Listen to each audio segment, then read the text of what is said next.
It's Too Many Men on the Mic, presented by Netfront LLC. Now here's Coach Drew and Coach Jared.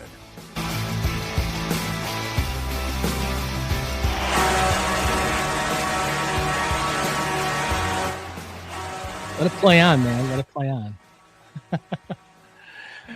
Well, welcome to Too Many Men on the Mic, and I hate to go against our announcers, the all-knowing announcer, but it is only Coach Jared this week. Yeah. Coach Drew is on assignment, as they like to say in the biz. I think it's called on assignment, right? Yeah, he's on assignment. That's the professional term. He's checking out youth hockey rinks in the winter months down in Santiago, Chile.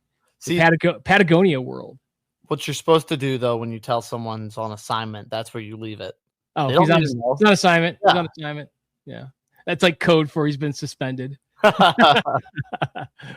Well, folks, thanks for joining Too Many Men on the Mic. This is we've hit just past the year anniversary. This show started, our first show was June 5th, 2025. It is now June 30th, 2026. We've got over 54 episodes in the bank, as I like to say, and Grant, I think what an opportune time to, take a look back at some of our best interviews and episodes. And we're going to do a best of for the next 2 weeks. And the first show today, we're going to recap 6 cool episodes that we've done in the first half of our journey last year. And, we think that our audience it's going to be nice vacation listening, as many of these folks are heading out of town, hopefully to much cooler hunting grounds than here in St. Louis right now. I think we touched 99 today and about 99% humidity. It's hot. It's hot. In As fact, someone who golfed last Sunday, oof. it's hot. Well, last Sunday was brutal too. This with the Sunday, humidity. Yeah. So, yeah. So we at the Ballant Casa, which is one of the names of my Wi-Fi, Ballant Casa. Ooh, but yeah, it's spelled differently. You'll never figure it out. We had all of a sudden at about 1:00 in the afternoon, noticed the air coming out of the vents it's just blowing. It's just blowing. So we've got a ranch that has that's built into a hill. So our finished basement goes out into our garage, and there's an air conditioning unit that's for the basement. That one's 20 years old, working like a charm. There's an AC unit in the attic that's only 6 years old. And so I've God, I gotta go up in the attic and just gotta do my thing. So I go up into the attic. Yeah, that was really, really is outside the house and probably 115 degrees in the attic. And tried to do a little reset, and then went back outside, and the unit's you can hear it trying to kick on. So I go online to Hoffman Brothers, no free ads, but I'm going to shout out Hoffman Brothers here. Next available service appointment. Take a guess, Grant. July 14th. Ooh, well, not that bad. July 8th. So over a week out. And my wife, Mrs. Balance, just looking at me going, this is not going to work. And I'm like, oh, it's fine. We've got these AC units. The basement's so super cool. I get a text from Hoffman Brothers saying, hey, Mr. Ballant, I should just ask if they would have called me coach. That'd been great. But they just said, Mr. Ballant, is everything okay? Is it super, it's super hot. How would you like if we come out tomorrow at between noon and 4? I was like, before I even read it, I was typing yes. Yeah. So please.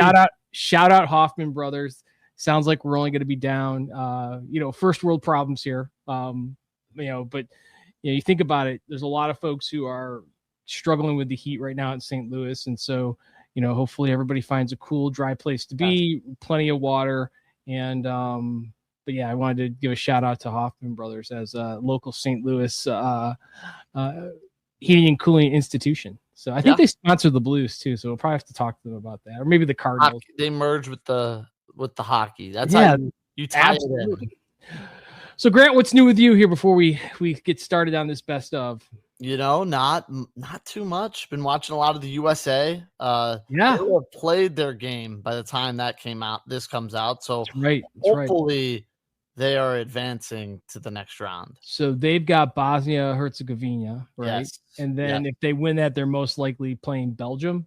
Yeah, either Belgium or Senegal. I think Senegal is going to beat Belgium, actually. So that's like, didn't everybody think that Japan was going to beat Brazil, or like Japan was going to give Brazil a little bit of a handful? Yeah, I mean, they lost 2-1. That was Isn't that like losing 5-1 in hockey? No, Brazil scored in the last kick of the game. Same thing, yeah. 35 minutes left in the game was the last kick. Yeah, true. No, it's super cool. It's funny because my older son is getting together with his buddies. They were out last night at B-Dubs. Again, no free ads, but shout out B-Dubs. Watching some of the World Cup games. And even if you're not like a fan of soccer, it's just a cool event, cool spectacle. And it looks like they're doing it up right for the most part. Yeah, I think a lot of people were worried about the 48 teams because they expanded. It's been great. I mean, been especially hosted here.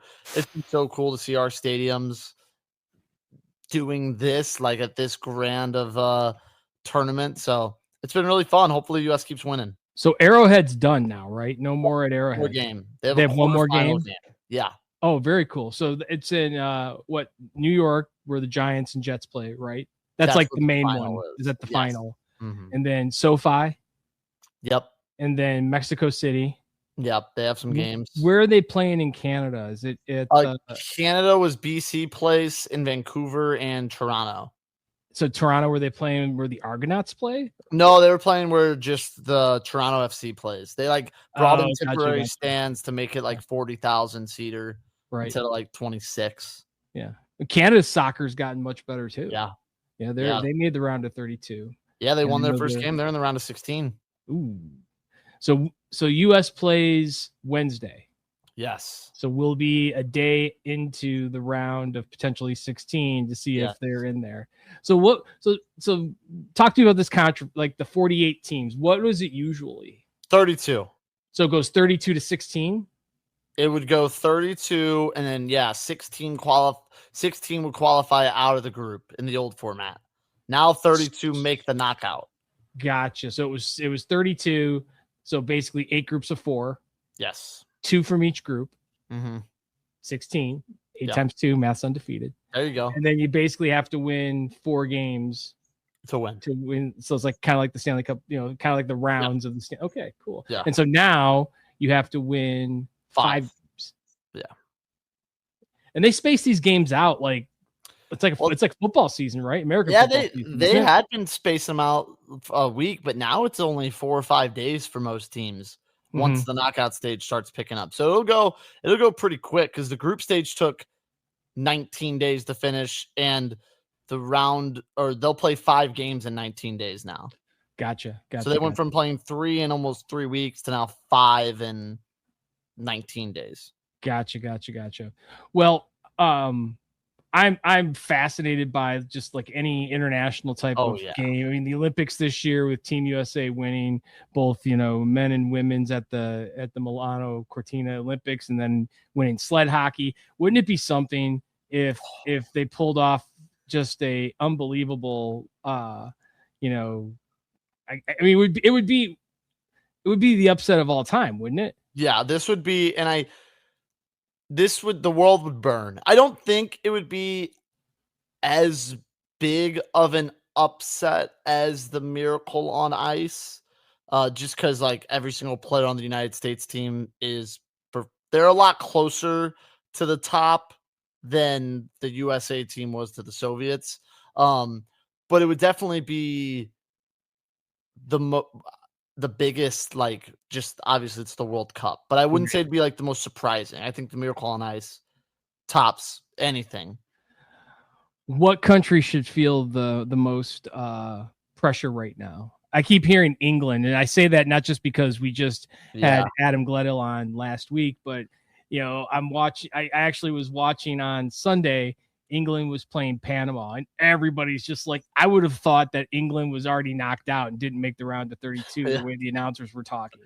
But they won their group. So I mean, who's under the most pressure? It's usually like England, Spain. France is like the prohibitive favorite, aren't they? Yeah, France is the favorite, but like the word pressure is different because like France won it in 2018. Like losing it would be bad because I think it's their best team probably ever. But like the most pressure is always going to be Brazil and England. Because England never wins though. But they're like the Knicks until this year, right? Yeah, they're like the Knicks. It's like the Knicks are the Cowboys, really. Like they won in 1966. They've won all these. Their fan base is huge, but they can't win. England is like the Toronto Maple Leafs of the World Cup. 1967 was the last time the Maple Leafs won. And like their fan base is just like crazy. Yeah. But they can't win. I'd say England, I would compare to the Knicks and the Maple Leafs. I would compare Brazil to the Cowboys. Gotcha. Who doesn't love Brazil? You know how the Cowboys are America's team? Everyone loves watching. I don't know. I think a lot of people don't like the Cowboys. A lot of people. But I'm saying they're America's team. Like there's a lot of bandwagon fans. There's a lot of Brazil is probably the most pressure packed for when they don't win. They hear it the most. They have maybe not the best of all time, but the most impactful player of all time is Brazilian, right? It's Pele, right? Yeah, he's the most impactful player in soccer ever. Probably, I just love the announcers when they're like saying "have it" and "oh, what effort," and it's just like it's just so cool. You're falling in love with the English commentary. Absolutely. It's so cool. I kind of want to be like, if I'm watching hockey, like have it. Imagine the English hockey coach. That's what I would want. Well, England has a league. Yeah, they do. It's a professional league. It's kind of, I would say it would probably be on par talent wise with probably a step or two below the ECHL. Which is like the third level league here in the United States behind the NHL and the AHL. So it's probably I would say it's probably like NCAA Division 3, maybe ACHA Division 1. Wouldn't you say there's some former NHL players? I would just say the pace of the game. The pace. The overall pace and talent. It's a little bit of a retirement league as well. They'll pay some NHL players who might good be living. They'll pay them some good money to come play. They'll pay them money they can't say no to in the moment to go play. Yeah, and you're in like it's like I know they have the different tiers in England as far as their football teams are concerned. It's kind of like you're competing with like the third tier football team. But yeah, so let's hop right into the first episode that we're going to do a best of, and this goes back to really I would say this is the most impactful and influential episode that Too Many Men on the Mic ever had.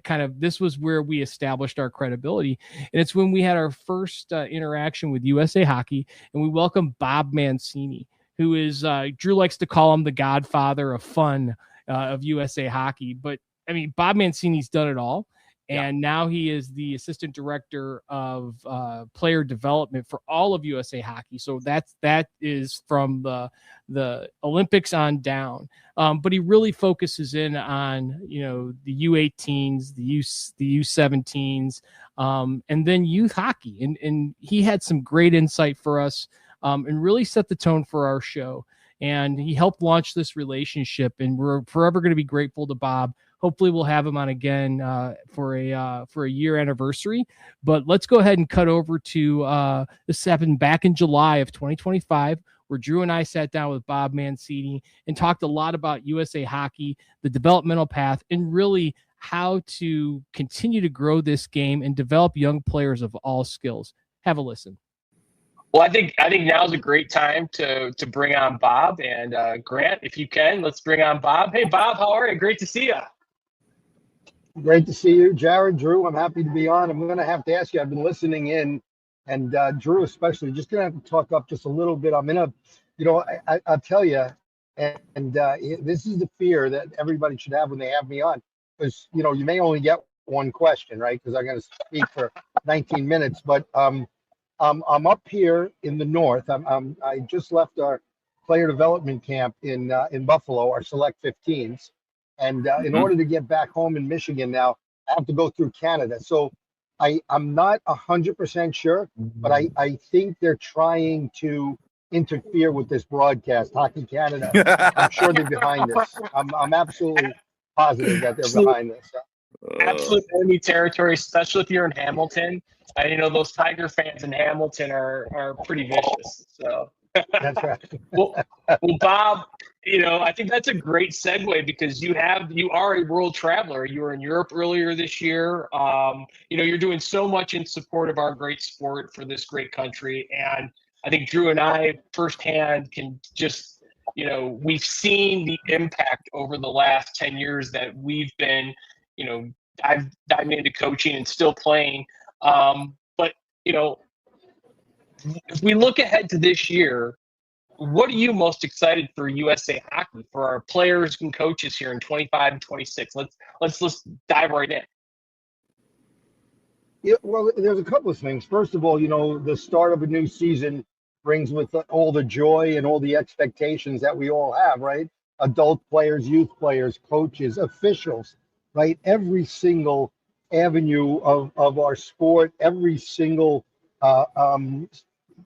portion of our hockey development department is excited for the season, right? Because it's a clean slate without, it's that fresh sheet of ice, and no one knows what's going to happen, but we all get reborn, right? There's a rebirth that happens every year. So, in general, I think that excitement is within us all, right? I mean, but if you got to go specific, I think on the coaching side, we're launching our first ever 6U, 8U clinics, age-appropriate clinics, right? Which is a brand new direction for our coaching education program. And it's exciting for a number of reasons. One is we're moving closer to age-appropriate clinics. So when we talk to our coaches who are coaching 6U, 8U, learn to play, learn to skate, are going to get a more focused experience. And that's really, really important. So that's probably one of the most exciting things we're doing. And because of that, the rest of our coaching education program will also become more age appropriate. So, you'll take your 6U, 8U level anytime you're coaching 8U and below, but you don't have to move up to level 1 anymore until you get to the 9U category or the 10U category, right? So the way our program works right now, it's very much focused on what should a 9U and 10U coach be focused on, be concentrating on. And now with the addition of 6U, 8U, it's going to move that progression of taking one clinic per year, and it's going to make more sense to our coaches. So from a coaching education standpoint, that's really exciting. I think, from a player development standpoint, we talk all the time, good coach development is good player development, right? You can't have good player development without good coach development. So, both those things go hand in hand. And then probably the other thing is, and we don't talk about it enough, is our officiating program. And I'm excited that this year our officiating program, we're going to introduce follow-up clinics to make our young officials more aware on the ice, to make them more agile, more mobile, more coordinated, much like we do with our young players, because a lot of our officials are young, and we're going to give them more support. So we have follow-up clinics, we have skating clinics, we're going to have mentorship opportunities, and we're going to have shadow opportunities for our youngest officials. So I know you thought you asked me a short question, but there's so much for us that we're excited about going into this season. Well, that is outstanding. I love the breakdown into 6U, Bob. I love the officiating focus. I have a son that's going off to college, and I have been encouraging him to become an official. So that is outstanding. Which also encourages him to get off the Acre payroll as quickly as possible for those weekend expenditures. That's exactly right. But a lot in there, Bob. What can the youth hockey organizations be doing, in your opinion, to help grow the game? Well, it's a great question. And we've had some programming for years, right? We've had some of our initiation programs. We have things like that. We now have a wonderful try goalie for free direction.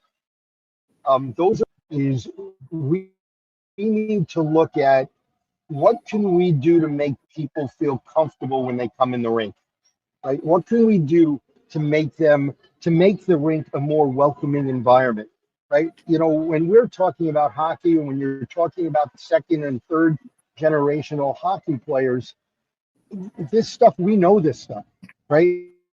We're not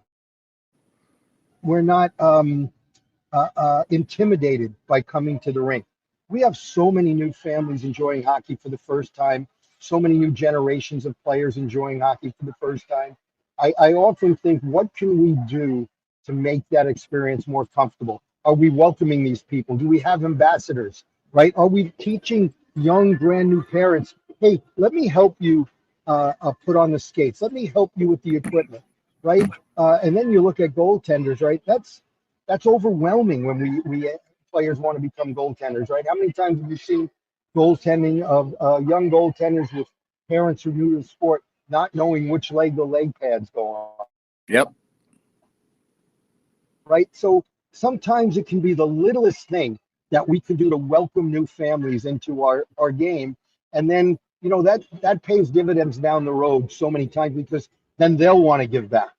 And, you know, I go back to that 6U, 8U thing I talked about. By having a separate clinic for 6U, 8U coaches, I believe we're going to get more parents involved. Parents who want to enjoy the journey with their son and daughter. Absolutely. And if we can get them to see how exciting it is to be part of that journey, I think they'll want to be level ones and they'll want to be level twos.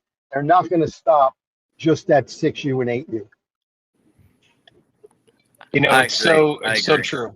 100%. And it's funny because there was one of my son's coaches was a non-hockey player. And yet, as I got to know him and as he really just embraced the sport, you know, he won multiple, our Blue Note Cup, you know, for our youth hockey championship at different age levels, and was just immersed himself in it. And, you know, I thought to myself, if you could get a person who's never, you know, been around our sport or been playing our sport and was new to it because their son or daughter started to play, and they could become an evangelist. I love the fact that many of these you know, parents who start off as youth coaches kind of get voluntold, they become adult hockey players because they just love it so much, and that's what's going to help us grow this sport, you know, exponentially, I think. So Yeah, I love it. Oh, sorry, Drew, go ahead. Yeah, just for reference, just to add on to that, this adult men's jersey I'm wearing, the team I'm on, we actually have 3 guys that got into hockey that had never played before, but they got into it because their son or daughter had been on a hockey team, and they made the effort to go out and learn how to skate and learn how to play. So it's contagious. It is, and we never know what that's going to be, right? We never know what that spark's going to be. It could be parent to son or daughter, could be the other way around. You know, my dad never played hockey. He played street hockey in the courtyards and the schoolyards in Brooklyn. He tells me the story all the time. He's 92, God bless him, and he still talks about his time with a stickball stick. That was their hockey sticks, and a little Spalding ball in the courtyards in Brooklyn. But his love of the game got passed on to me. You know, you look at so many things, and I love that, the idea of a spark, because that's why what we do is so important. We don't know what it is, right? It's that NHL player who stops to sign an autograph. It's the college hockey player who has time to go out and get on the ice with a youth organization, right? It's God. We're so lucky to be involved in the sport we're in, because everybody can be that spark in some way. I really like that take. I think it's that encapsulates everything and why we're doing this, Bob. And I can't thank you enough for saying that so eloquently. You know, let's focus on the players here for a second, because, you know, you are assistant director for player development for USA Hockey. And one of the things we like to share with our players are different tidbits, maybe not necessarily things that are on the ice although habits and making sure that you're physically prepared to play is huge. But what are some successful traits or common traits that successful players seem to have in your experience that can set them apart from their peers? It's interesting because it goes right back to what we were talking about. The best players love the game.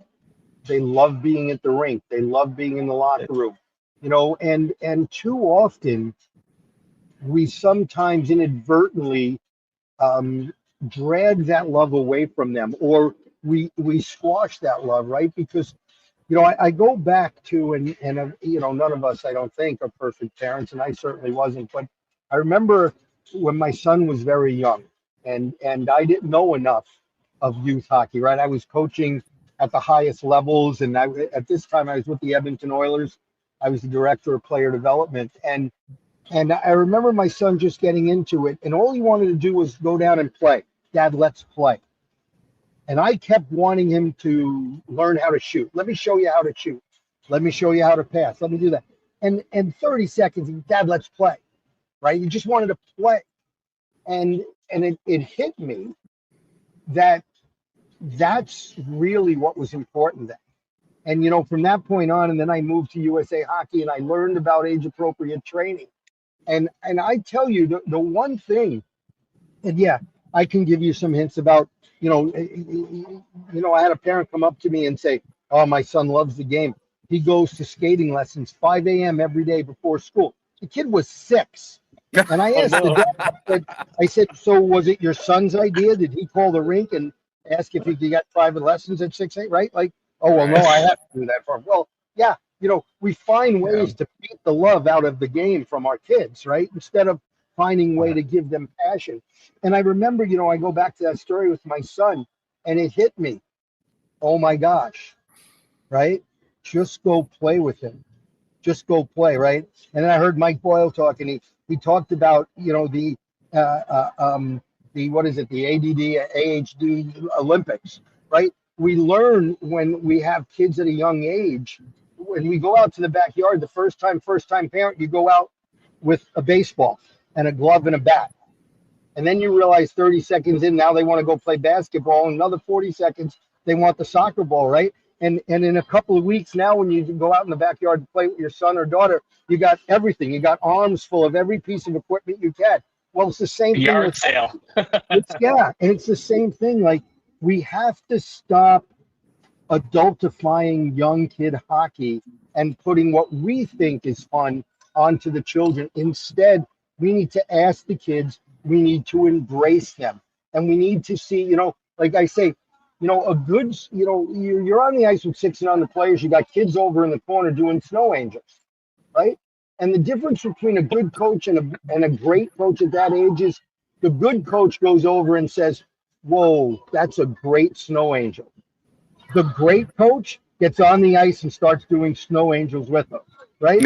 And this isn't probably where you wanted this to go, but no, it's perfect. I think fun, engagement, and passion. And how do we do that? And we do it with engaging practices. We do it with having the kids find the things that the kids want to do and then give it to them, right? The races, the tag games, the scrimmages, right? Because, mostly we let kids at a young age scrimmage. It's going to be a better practice than anything you or the three of us are going to draw up because they're engaged in it, right? We'll get to that stuff later. And so the season's starting. Let's keep it fun, right? Or a better word is let's keep it engaged. Let's ask the kids what we want, and let's educate the parents that fun doesn't mean goofing off. Fun means how do we find a way to engage the kids so when they get in the car, the first thing they say to mom and dad is, I can't wait to go back to hockey. Whenever you hear Bob Mancini talk as a hockey coach, hockey player, or parent, it's a great listen. One of the things that he said that always sits with me is he talks about the difference between a good coach and a great coach. And it resonates so well with me when he says things like, if you're coaching, 10U or 8U players and you see him doing snow angels on the ice, he's always like, the good coach goes over there and taps his stick and says, hey, that's a great snow angel. But the great coach gets on the ice and starts doing snow angels with the kids. And those are the type of memories and those are the types of feelings that keep these kids engaged with the sport and really looking up to their coaches. And it creates just a great culture. And that's how we're going to grow this sport. And, that's how we're going to get to a point here in the next 10 years, 7 to 10 years, where the USA Hockey and American-born hockey players are going to be the dominant force within, the NHL and beyond. So just a phenomenal interview, and we cannot be more grateful to Bob for opening up not only his time, but the resources that he has at his disposal with USA Hockey. Every single month since that interview we did with Bob, we've had an expert at different aspects of USA Hockey has come on and helped us talk about development, growing the game, and it's just been fantastic. From one Bob to another Bob, we're going to move this next clip is with Bob Jakubeck, who at the time was the head coach for the 18U Afton Central States hockey team. It was a very poignant episode for us. For those of you who are in the St. Louis area, that in November of 2024, we lost just a phenomenal young man named Colin Brown. A tragic incident that occurred on his way home from a hockey game. And, we felt, Drew and I, that, time had passed where it was important for Too Many Men on the Mic as a forum for Bob and Colin's family to talk about Colin's legacy and specifically about the 72 Acts of Kindness initiative that Colin's family is right now neck deep in making sure that Colin's legacy lives on and creates a great environment and culture, not just for youth hockey, but for all of St. Louis. And so we were honored to be able to sit down with Bob Jakubeck. He opened up his heart and really showed the meaning of compassion and what truly goes into great coaching. It's not always about X's and O's. In fact, most of the time it's not. Most of the time it's about the connection that you as a coach or as coaches form with their players. And it also serves as a key reminder to players that, the relationship goes two ways. And sometimes as a player, you don't even realize how much you are touching the life of your coach and coaches. And so definitely a great episode. I think we treated it with the utmost respect, and we felt that this was definitely worthy to be on a best of for Too Many Men on the Mic for this past year as we continue to honor Colin Brown's legacy every day. Have a listen. Okay, well, starting with the hat, after Brownie's passing, one of my high school classmates reached out to me. He had lost a daughter. She was killed in a car accident when she was at Ole Miss. So news like this hits home, and that's the message I've gotten from a lot of people who've reached out to me. Strangers have reached out to me who've lost friends, who've lost kids. Well, this hit home to my classmate, and he wanted to do something for our group. So we had 23 of these made, and it's got the 72, which is Brownie's number, in the middle with wings around the outside, and we all the players, all the coaches have them, and it's a very special, meaningful hat. I actually have a. I don't know if you can see this. I got a tattoo with the nice. There you go. Yeah, and my assistant coaches did the same thing. We all went together. Even though I'm a hockey player, I'm not big on pain, so this was a. I was frightened, and how long did that take, Bob? It took about a half hour. It felt like 3. Yeah. Well, here we are sitting around and we're talking about this young man and we're joking and we're smiling. So if that's not a great way to start talking about this legacy man has left for us, I don't know what is. dive right into it, Bob. Tell us a little bit about Brownie as a teammate, as a player, how he was, and then obviously we can lead into like really the tragedy and how you led this group of young men and help them grow and help this community grow. Yeah. Okay. So I coached. I coached Brownie for 2 years. When I was asked to take on this very talented 2008 birth year group, I didn't know much about them. So the organization graciously flew me out to Denver to watch the team play at nationals. Their 14U Eagles team had qualified for nationals, so I got a chance to go out there. And it was a very successful group. So, it was, to be honest, it was a group that probably wasn't looking for change. They had a lot of success. And they hear some new guy, some old guy is coming in to replace, all of their 30-something-year-old coaches or 20, I mean, young guys.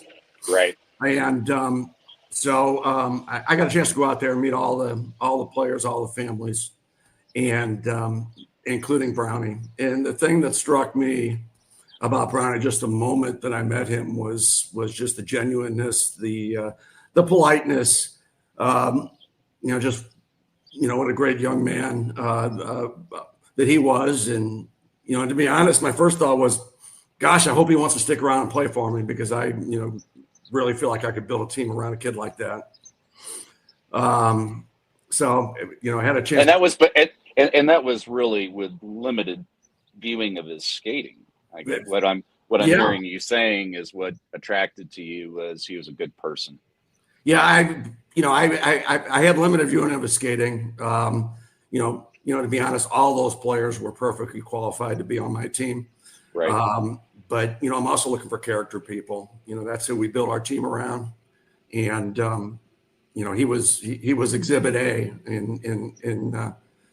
in character. And Bob, was he a vocal guy? Was he a lead by example kind of guy? He was more lead by example until something pissed him off, and he needed to say something. That's one of the things I loved about him. He wasn't getting in people's ears. He was more uplifting and primarily just led by the way that he played. He played a disciplined game. He played a very competitive game. He was a fierce competitor. He wasn't losing many puck battles in the corners, but yeah, every once in a while, he'd get a little fired up, and to be honest, he was usually spot on when he was fired up. And Jared, I didn't have the chance to coach him, so you guys are closer to this than me. Bob, was he a forward or was he a defenseman? He's a defenseman. Oh, okay. Right up your alley, Drew. Drew's a D guy by heart. I like him already. Yeah. He plays a heavy game. He's fast. I would say more defensive oriented, but he could get up the ice and join the play, and good foot speed. Sounds just a really good, solid all around player. We're sitting here, three of us coaches, who probably between the three of us have damn near close to 100 years of coaching experience. That's maybe not that big of an example. Wow, actually, it's you not sound that big. old. For the players out there, because again, on this show, we want to look at this from all lenses, parents, coaches, players. You didn't hear once from Coach Jakubeck that he was this dynamo player. What you heard was, and what I tell all the kids who I coach as they're going to try out for these club teams, is the character, the confidence, but really a good teammate. And I tell my players who I coach at high school level and even my own sons, have that character, walk into the rink, introduce yourself to the coach, make it that you're respectful, that you care about your teammates. That's the key, because as you said, Bob, all those kids can play. And as you continue to age and get into that 14, 15, 16, 18U, most kids can play. You want to be a good person first. And I think that's what's critical about this story today, and a lot of the lessons that people who didn't even know Brownie can take from this. So that's a great point I want to make sure we mention. Bob, we talk a lot about brand, whether it's a hockey club or a hockey player. And just out of curiosity, can you talk a little bit about Brownie's brand from your view? You know, he's just authentic. He's hardworking.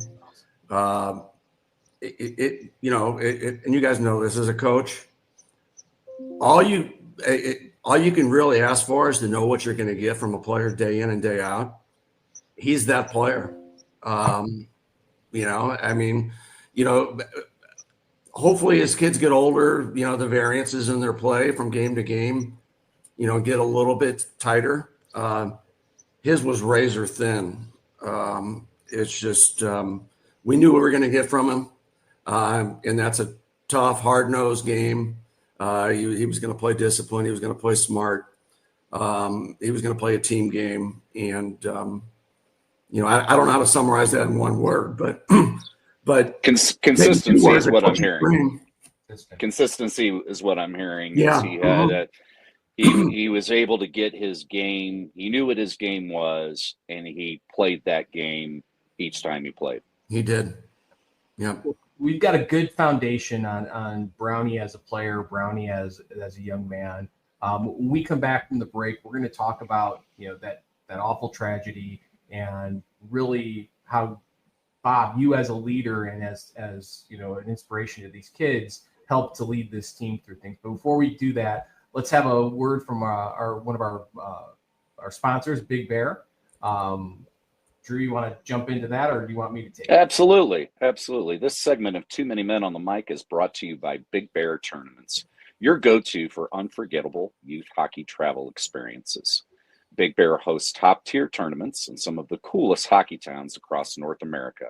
And one of the most popular early season events is Filling Quickly, which is the Peachtree Showdown in Atlanta, Georgia, the weekend of September 19th through 21st. Limited space remains at 10U through 18U. Register today at bigbeartournaments.com. And here's the best part. The first team to apply for this event, email sales@bigbeartournaments.com, will be chosen to receive a special gift package to get their team ready for the upcoming season.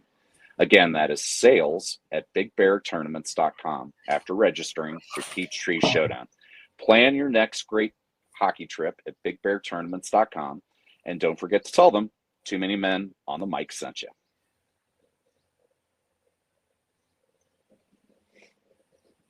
And we're back to Too Many Men on the Mic here. We're joined by Coach Bob Jakubeck of the Central States Afton 18U team. Bob's joining us today to honor the legacy and talk about the impact that Colin Brown had on not just his team, his family, and the Afton Americans, but the youth hockey or community as a whole in St. Louis.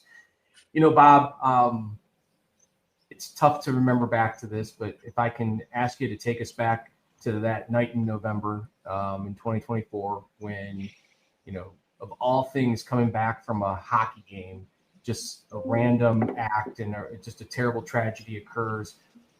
As a coach, as a father, as a man, share with us a little bit about what went through your mind and just how you cope with that and how you, not just for your own self and your own, mental and emotional health, but you're responsible for these other 19 young men.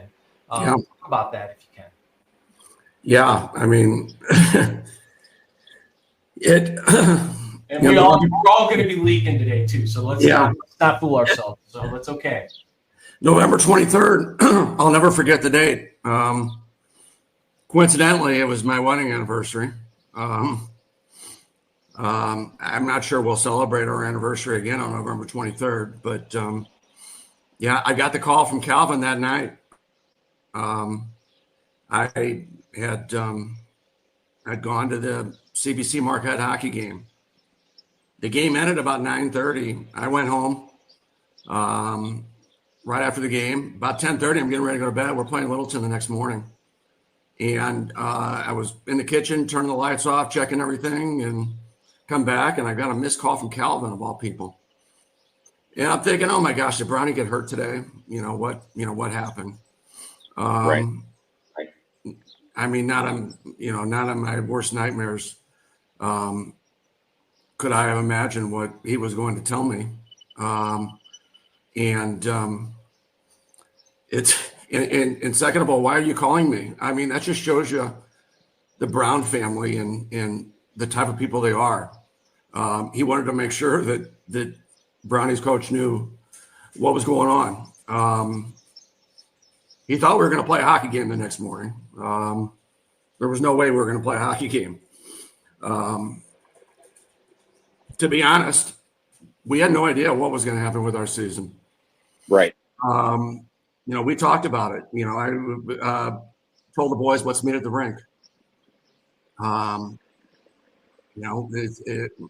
met at the rink. There were lots of hugs. There was lots of I love yous. There was, 16-year-old kids. 16-year-old kids. I mean, they're one of their best friends just got shot. One of their teammates, one of their leaders on their team. But not only that, I mean, these are 16-year-old kids being exposed to something that no 16-year-old kid should ever have to be exposed to. And, that's their own mortality. So it was tough. And, the tough thing is, there's no playbook for this. Kids are all grieving in different manners. Some kids are shutting down. Some kids are just flowing like waterworks. And it's just like that old adage, you don't coach any two kids the same way. It's sort of the same thing with this. It's, everybody's dealing with this in different ways. Bob, I heard you just say that there's not a playbook for this. And that's kind of what was going through my head as I was listening to you talk. And I love that you said, let's meet at the rink. After the hugs, after the teammates seeing each other, the families seeing each other, can you share, was there an opportunity where a couple players stepped up and said something, or was that your opportunity as the coach to then stand up and share a message with the team? How did that go? Yeah, I mean, not immediately.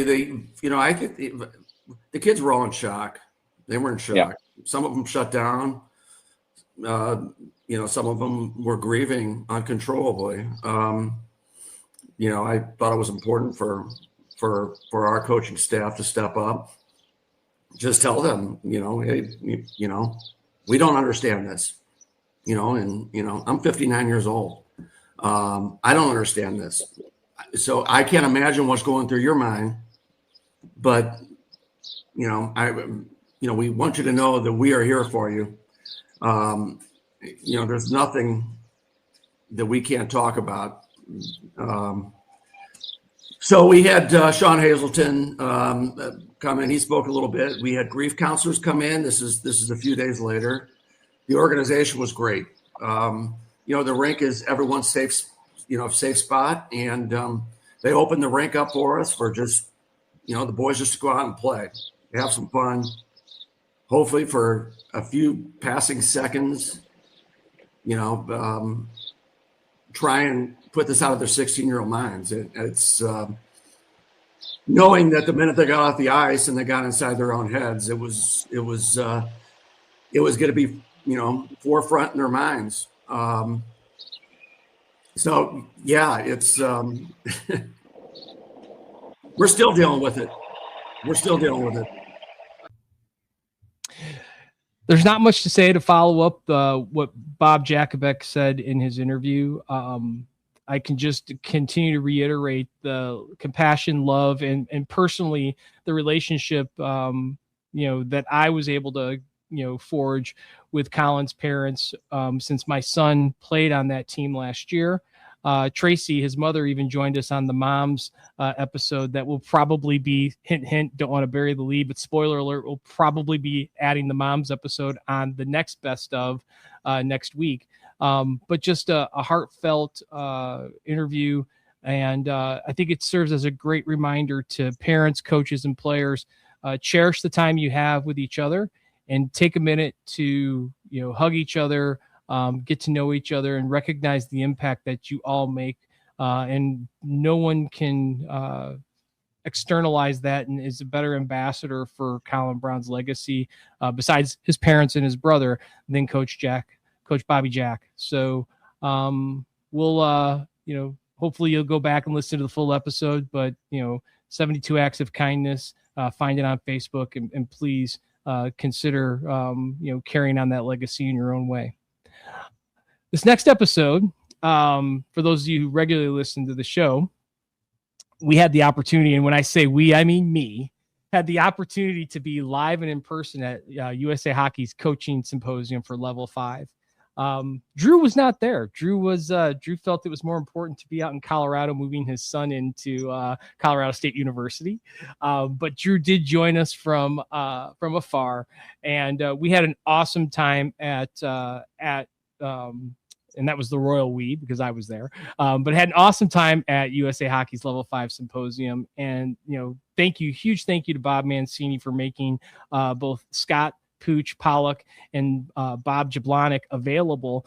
And then we actually had a chance, and this is where this clip is going to come into play, to talk with the heads or directors of both the Swedish and Finnish Ice Hockey Federation. John Lind of the Swedish Hockey Federation and Pyry Lukkarila of the Finnish Hockey Association also happened to be presenters at the Level 5 Symposium. And we had a great opportunity to really pick their brains and understand the challenges that are similar to what we have here in the North American model, both in America and Canada, for youth hockey, and also get some insight into some of the unique approaches that both Sweden and Finland take to youth hockey development and overall development.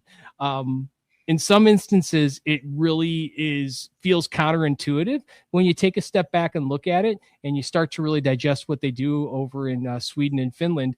You start to shake your head in agreement and say, maybe there's some things that we should be bringing over here to the U.S. model. I don't want to bury the lead anymore, but have a listen to this clip as we talk to John Lind of the Swedish Hockey Federation and Pyry Lukkarila of the Finnish Hockey Association about youth hockey development model in their respective countries, and recognize that, once again, Drew did not go to Level 5. Here's the clip. By some friends from over the pond. We've got John Lind from the Swedish Ice Hockey Association and Pyry Lukkarila, Finnish Ice Hockey Association. So we've got the Swedes and the Finns. Thank goodness we don't have any Canadians here. But I love this is international flavor. We've gone international. Yeah. I think we have a huge opportunity here to talk about and give folks back at home a really good perspective on youth hockey and how things are done in Sweden and in Finland, and where there's some synergy, where there's some differences, and really why. And maybe there's some things that we can learn as coaches and players and parents from our friends in Sweden and friends in Finland. So why don't we kick this off to John? John, why don't you start us off? Tell us a little bit about yourself, and then Drew and I would love to hear more about the Swedish Youth Hockey Association in progress.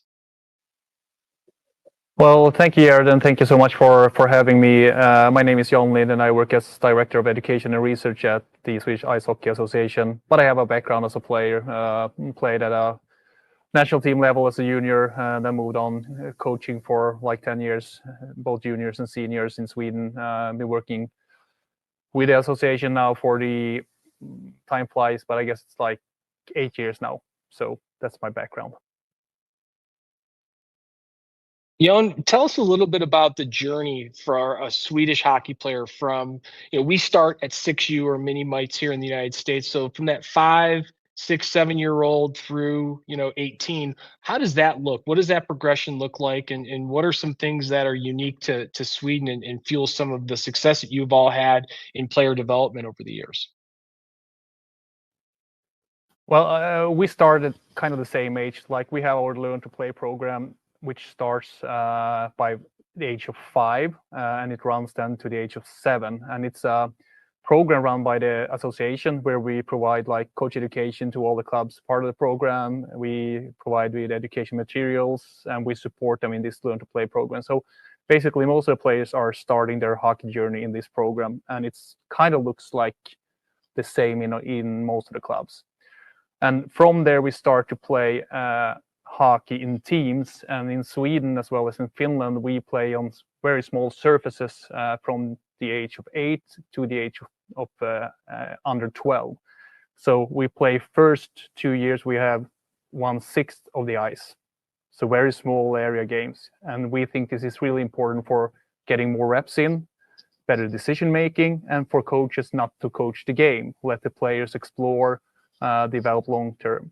Then we move on to play 1/4 of the ice, and then we move on to play 1/3 of the ice. And then we start playing full ice when the players are U13. And one thing more that we have to promote long-term development in Sweden, we don't have tiers or divisions in youth hockey. So if you are, for example, U14, you play equally regardless of your level. We don't have levels. And we think this is important for long-term development because it cools down the system. We know that players are developing differently. We want to avoid looking at players as talents just due to physical maturity or psychological maturity. So we think this is a good way of actually cooling down and not having players stressed through the system. So the first time when you actually select players for a team is typically in Sweden for under 16. Then we have divisions in leagues. And then from U16 in Sweden, you move on to what we call is hockey high schools. We have 27 certified on boys side, 6 on female side. And this is programs tied to school where you can have hockey as a topic in school. So you can practice 3 times a week during day as a school topic. And then you play with your club in the weekends, or also practice in the evenings.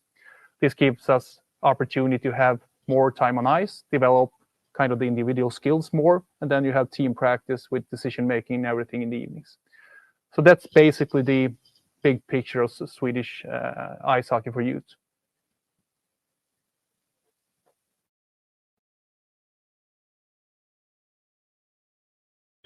Drew, you're muted there, bud. I'm so sorry, John. I love that. What I was saying, why it was on mute there was we run practices and we'll start at a 1/6 of an ice sheet like that, and then progress to another drill where maybe we're a 1/4 of the ice and then the 1/3 of the ice, and then ultimately we're using the whole ice surface. But I love that your development model is focused around the ice surface, and then I love how that graduates until ultimately you're playing full ice at an older age than our kids are in the United States. I also like the no level aspect of it because you're watching the kids all at the same time. U14, for example, is a really interesting time, I think, for kids in development.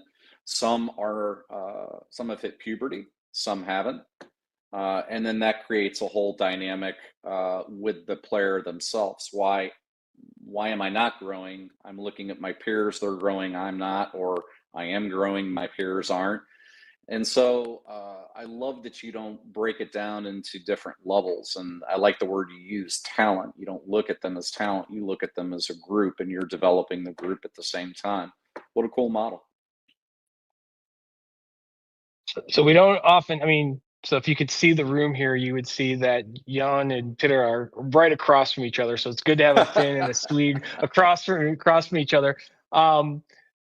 So my younger son actually has a Finnish goalie. He's played for us for the last 2 years. And so I'm going to be excited to talk to him and his mom. They just got back from Finland and they were there for midsummer. And before I go to you, Pyry, first of all, I want to make sure I'm pronouncing your name correctly, but I'm looking up trying to pronounce your name, and it says that it means snowstorm. That's awesome. It is. So that's a great way to lead it. He's like, yes, it is. Yeah. So we've got a hockey player from Finland whose name is literally Snowstorm. But tell us a little bit about the Finnish program and how that compares and competes with Sweden. Hopefully we can compete. hopefully. And I think we have been competing pretty well. So so Lukkarila is the name, and I work as the head of coach development in Finnish Ice Hockey Association. Like our systems are really close, like similar. So I can like 90% is the same. So just from the get go, just to learn to play.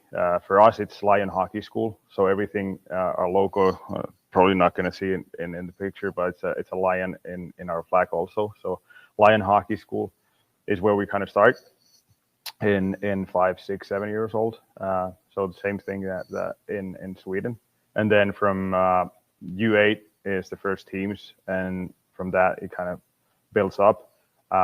For us, we have tiers before than Sweden has, but what normally happens is the goal is to find players and kids starting from different ages a right place to play in, so that and that, let's say a bigger club, they have AA, AAA, 1A teams, but they're practiced together. So that's a one team.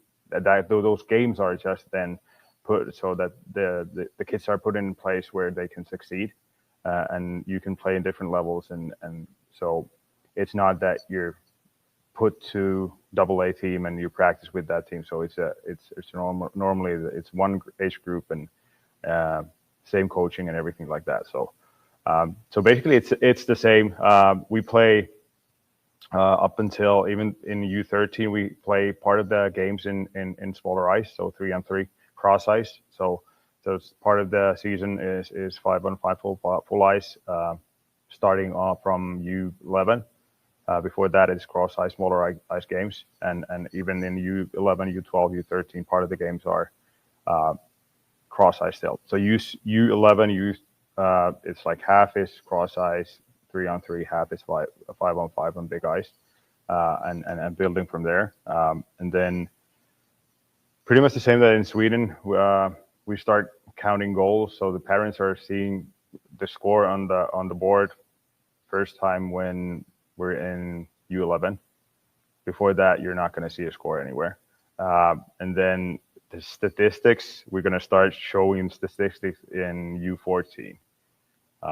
So you're not going to find whose kid has scored more goals than somebody else's before that. So just to kind of take it easy, because development takes time, and nowadays I feel like everybody's rushed to be really good at early ages, but a lot of times that's not how it goes. So you can be really good at hockey at 15 compared to other people because you've done a lot of hockey, but that means also that you haven't done necessarily a lot more other sports or being really active outside the rink. So that usually come and bites you when you're 18, 19, 20. Somebody or a lot of people actually comes to your level and passes you just because of you've been just focused on one sport. So that's what we want to kind of compete against, because we know from research and how player development goes that I've said this in multiple occasions where I've been speaking. I don't remember where I heard it, but I like the quote, like, you want your kid to be the best at U12 or U20 or in juniors or at 25.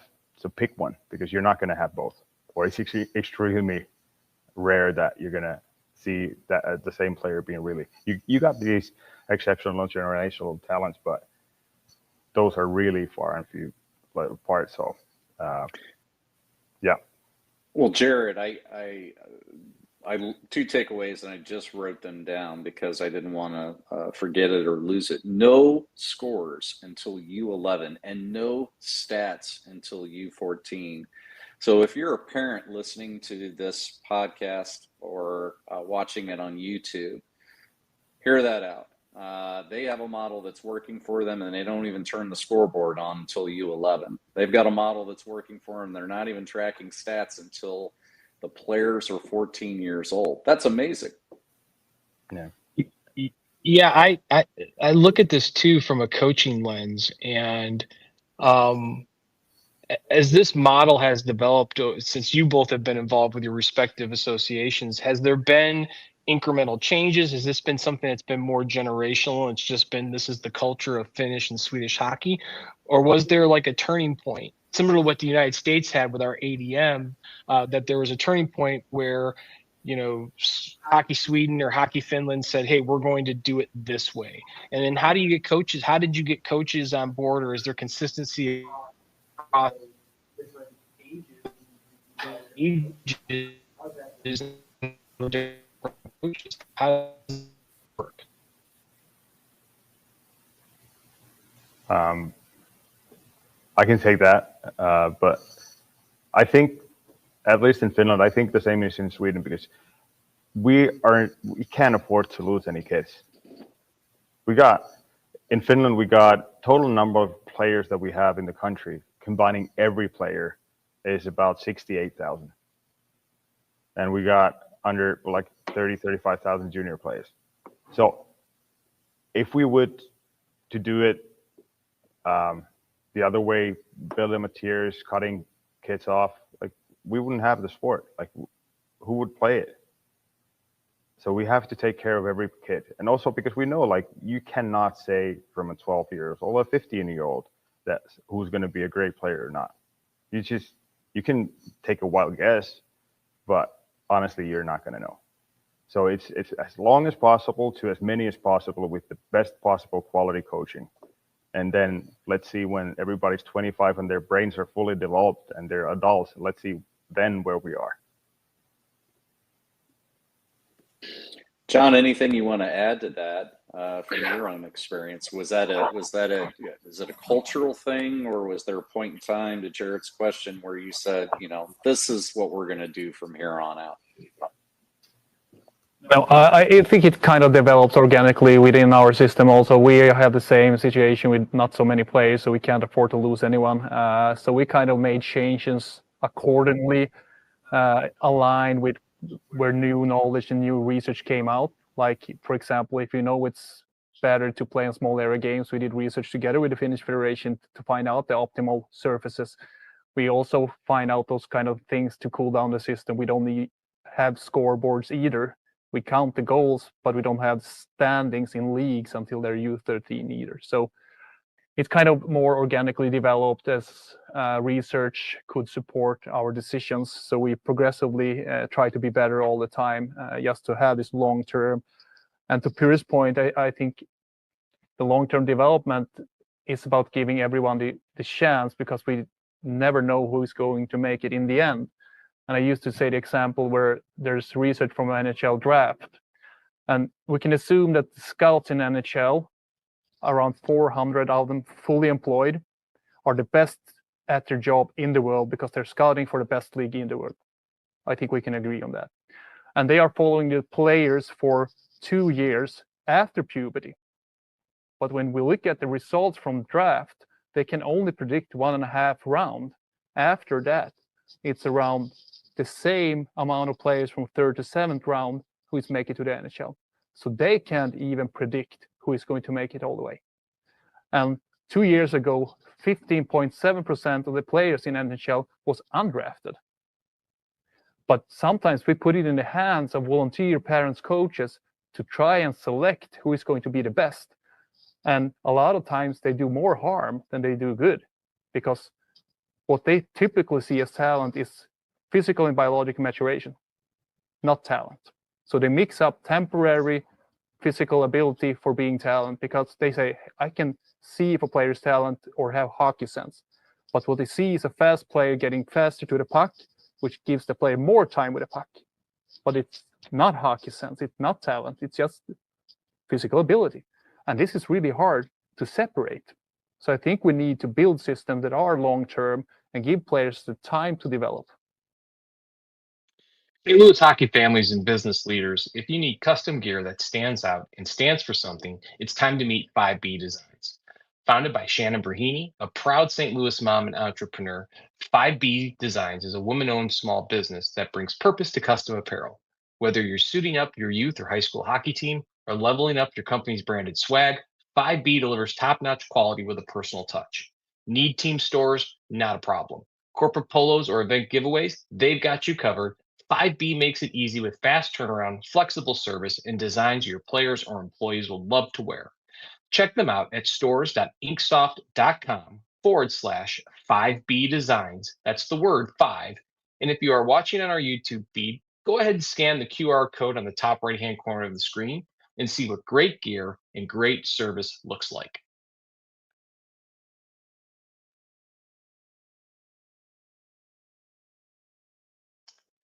Real quick before we jump back in, if you're enjoying Too Many Men on the Mic, hit like and subscribe on our YouTube channel.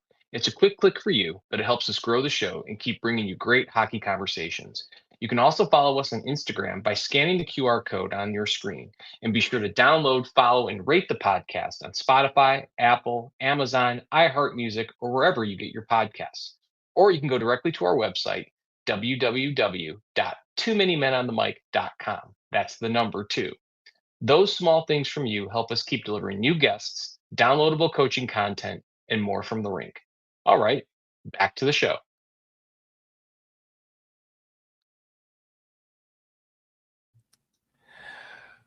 Well, besides the accents that are clearly different than us here in the United States or Canada, you can really tell that no matter what country you're in, when you're associated with our game, with hockey and with youth hockey, there's a lot of passion. I thought it was fascinating to hear John and Pyry talk about, the constraints that they have because of just their population as compared to countries like the United States and Canada, and the way they, create a culture of development by, not forcing kids to, tier until they're much later on in their development.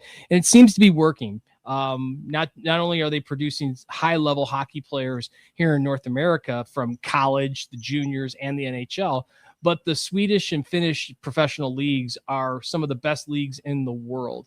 And so I think it's just another opportunity for American and Canadian, the North American development models, and coaches and administrators to sharpen their tools and add different tools to their toolbox to help us develop, because no two kids are alike, no two programs are alike, and there's no one way to get to enjoying the sport that we play.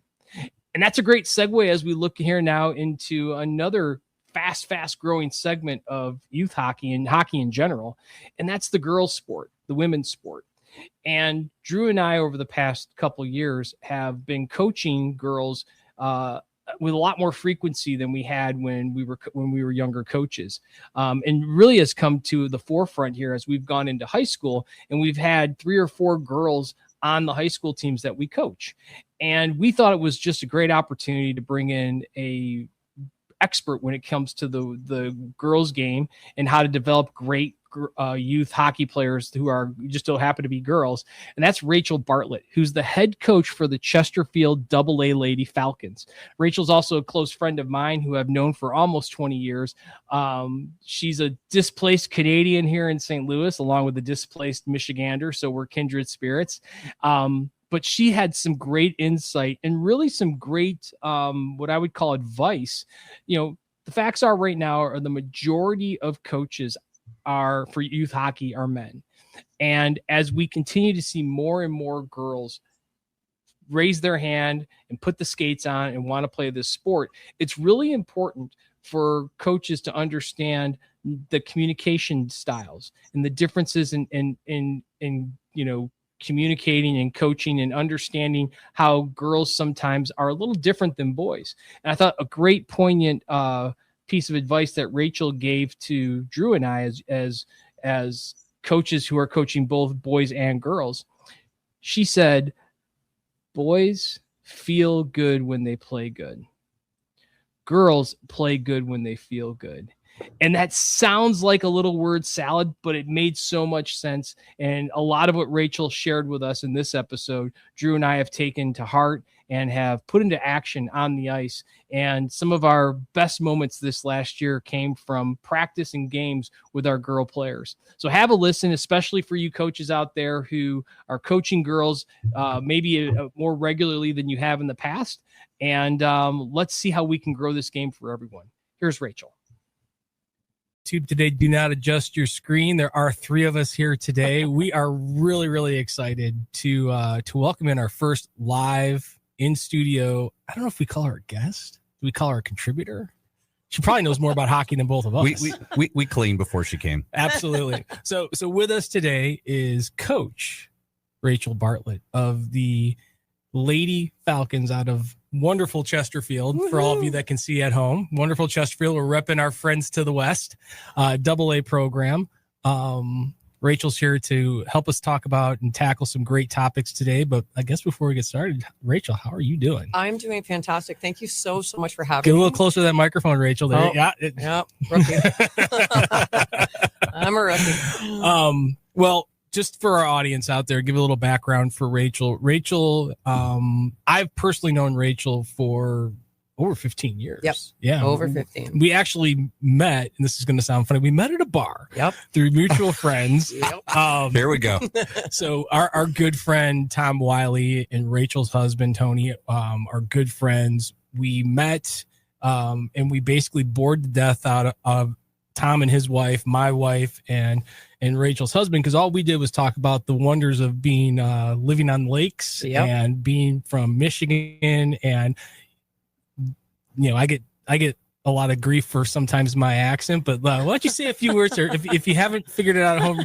Rachel is from Sarnia, Ontario, across the mighty Blue Water Bridge. Yep. And has been in St. Louis how long?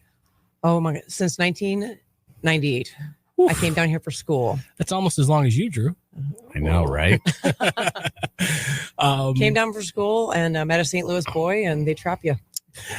I've heard that about a lot of folks in St. Louis. Well, Drew and I, our relationship from a hockey standpoint started with Rachel because she served with both Drew and I on the board for the Rockets. And she had a wonderful opportunity to go and really be a trailblazer and a starter for girls hockey out in Chesterfield. And so before we get into our topics, why don't you give us a little bit of background into everybody assumes you're from Canada, so you played hockey, and they're right in this case. But talk to us about your coaching career, just how things have just grown exponentially for you and the girls' game here in St. Louis, because I think it's something that's very exciting and very important for people to hear about.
Absolutely.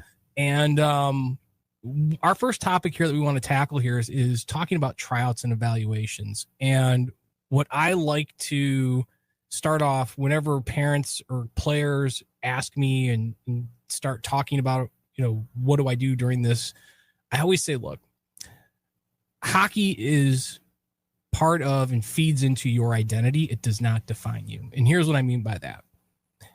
You play hockey and you're going to be a hockey player, hopefully for far longer than you're ever going to have to do another evaluation or tryout.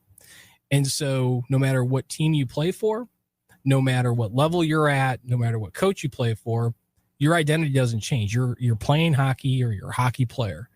And as long as you keep that front and center, what I tell folks, don't let the outcome define you, but let the outcome really propel you, then that should ease your anxiety. That being said, not everybody hears that. Absolutely. I was waiting for the ism. There's usually an ism that Jared will drop out there. There wasn't an ism so eloquently said, but yeah, I think it's a great place to start because not everybody knows the difference between an evaluation and a tryout. Yeah, you're right. I mean, evaluations, I almost think of it as parent-teacher conferences, right? You have a couple of evaluations and a couple of touches throughout the year, one-on-one meetings. Those are more evaluations, whereas the tryout is a little bit more cutthroat. You're trying to make a team. You're trying to prove yourself.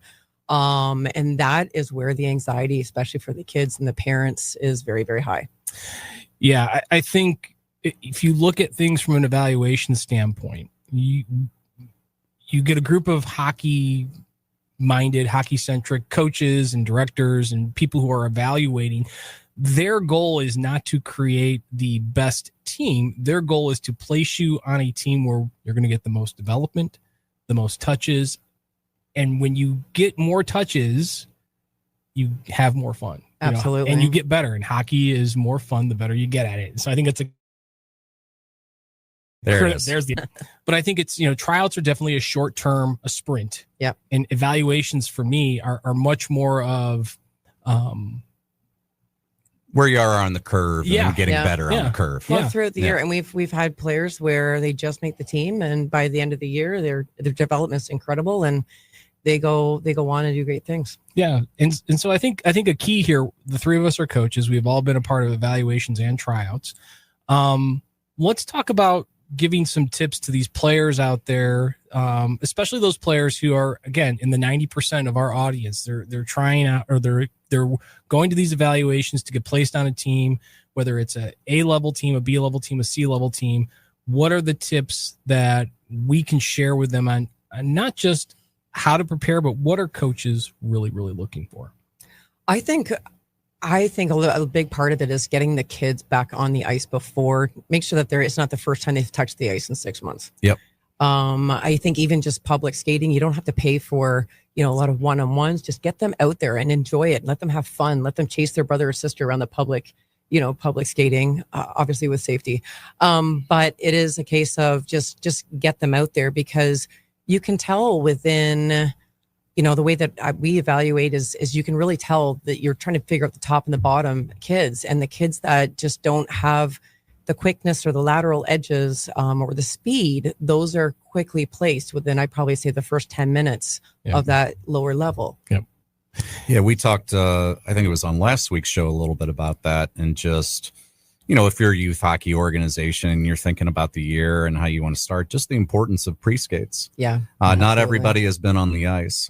Kids are playing baseball, lacrosse. We had a different episode a couple weeks ago where we had players call in from a variety of sports that they were doing this summer and how those skills and activities translate over into hockey, while also providing them some fun during the summer. Yeah. So pre-skates, I agree, huge part of that. And I love what you said about the top and bottom. Yeah. Yeah, I think in the moment, whether it's you're in a tryout or in an evaluation, I think the biggest thing that I can preach, I say this to my players, is consistency. Yeah. You can go out there and because you feel there's a pressure, you feel you have to do something. It's kind of like that. What do you do when no one's watching? And I think that's another ism. There you go. What do you do when no one's watching? It's kind of like if you're only going out there and you're playing a certain way because you feel there's some pressure. What are you doing, like shift to shift? Or what are you doing if there's a drill component to the tryout or the evaluation? What are you doing when it's not your turn? Absolutely. Every coach is watching that. And I think it's a matter, especially when you're getting to some of these higher level teams through the tryout process, most of the kids have relative skill levels. And so you have to like recognize that there are things that you do without having the puck on your stick or without being in the spirit, the play. How do you come into the rink? What are you doing in between drills? How are you interacting with your teammates? These are things that coaches pick up on. And they talk about it. I've been in that room. Well, and then during the tryouts, a lot of times we will have a scrimmage at the very end. And that's where you really pick up, like, it's one thing. I think the stats are, it's only the puck is on your stick such a short period of time in every game, right? What is the player doing to support their teammate on and off the ice, right? So are they getting open? Are they making the effort to get open for the puck? Are they on the bench rolling their eyes and saying what that player should have done, right? The negativity, the positivity on the bench. The bench is the engine to the whole team. The bench drives the game. Write that down. That's an ism right there. No, that's fine. No. We have a rule on this show. We're all thieves. Exactly. I love open, the ism. right? Drew's taking that. The bench is the engine. It is the engine of the team. So if the engine is positive and everybody's moving in the right direction, it's fantastic. If you have, and another thing, a difference between the girls and the boys is I really think the girls have to feel good in order to play good. The boys have to play good in order to feel good. Right? Interesting. So basically with the girls program, with the girls culture, if you have, 18 other players and teammates on the bench cheering for you, you then feel like you can make a mistake. And I tell the kids, go out, make mistakes. Don't just stay in your comfort zone, right? Go out, make mistakes. If you have a bench who is rolling their eyes and they're negative and just, kind of beating each other down, then you play very tight. You play like you don't want to make a mistake, and you're so worried and you're so scared. And the ability to see these kids just go out there and support each other with girls hockey leads to a lot of Taylor Swift songs. And, and overnights for sure at the 12U level, right? Yeah. And as they get older, the friendships, you see the girls in middle school kind of go fluid through schools, but it's the hockey friends that keep each other supported. I told you she was a better coach than us, Drew. Well, I just love that you're touching not only on things that are happening on the ice, especially when you're talking about away from the puck. I'm a sucker for a back checker. Every time I see a back checker, Doesn't it do your heart good? Like it just does. Love it. But you're also talking about things like attitude, intangibles, things that have nothing to do with putting on a pair of skates and just you as a person and you as a good teammate. Yeah, absolutely. Let's be honest here. Drew likes back checkers because he's a lazy defenseman. He wants to point fingers at the forwards. What are you talking about? I did my job. And it's always the goalie's fault. I had my guy. That's right. I love that you said girls need to feel good to play better. Boys are the opposite. And I don't know if I almost think that might be more healthier no matter if you're a boy or a girl. I agree. Right. And we have been in situations where you have one or two kids on the bench, and it's especially can be tough to manage in high school because in high school it's kind of like this mixing bowl of different skill levels. You'll have AAA Central States kids, and you'll have some B level players, and the great teams have the higher level kids, to your point, supporting all of their teammates. Everybody.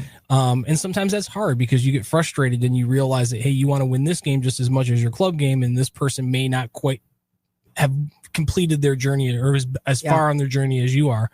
And so I think that whether you call it toxicity, trying to get rid of all the toxins and keep that bench as positive as possible, that falls on the coaches. But coaches are going to put together teams. They're not going to want a player on that team who's going to make that job even harder. That's a job you're going to have. But as a coach, I know that's already going to be the hardest. The hockey part's the easy part. Right. Managing the team and the chemistry and the personalities, that's not something I want to make harder on myself. Absolutely. By bringing a jerk on the team. Yep. Rachel, I've got a question for you.